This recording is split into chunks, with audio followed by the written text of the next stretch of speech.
உருட்டுலயே உருட்டு உலக மகா உருட்டு எவனோ ஒரு மூதேவி மேதாவி இன்டர்நெட்ல கிளப்பி விட்ட உருட்டு மினாக்சிடில் போட்டா ஆண்மை குறைவு ஏற்படுங்கிற உருட்டு. உண்மை என்னன்னா மினாக்சிடில் ஒரு வாசோ டைலேட்டர், அதாவது ரத்த குழாய்களை விரிவடைய வைக்கிற மருந்து. அதனாலதான் ஆரம்பத்துல இதை பிபி மெடிசனா யூஸ் பண்ணாங்க. ஆனா என்ன ஆச்சரியங்கிற மாதிரி இதை யூஸ் பண்ணவங்களுக்கு எல்லாம் பிபி குறைஞ்சோ இல்லையோ மண்டையில முடி நல்லா வளர ஆரம்பிச்சிருச்சு.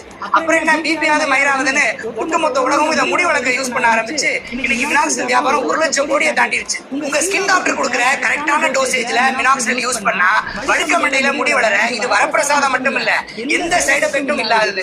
எந்த கோயில்ல சர்ச்சில் மசூதியில வேணாலும் சத்தியம் பண்ணி சொல்லலாம் மினாக்சிடில்னால ஆண்மை குறைவு ஏற்படாது. இன்ஃபேக்ட் மினாக்சிடில் ஒரு வாசோ டைலேட்டர்ங்கிறதுனால ஆண்மை அதிகரிக்குமே ஒழிய குறையாது. மினாக்சிடில் யூஸ் பண்ணா HA-IR முடி வேணா நல்லா வளரலாம், ஆனா HE-IR வாரிசு வளராதுன்னு எவனாச்சும் இனிமே சொன்னா நம்பாதீங்க மக்களே. நம்ம முதல்வர் மாதிரி ஐ டோன்ட் கேர் அப்படின்னு சொல்லிட்டு போயிட்டே இருக்கு.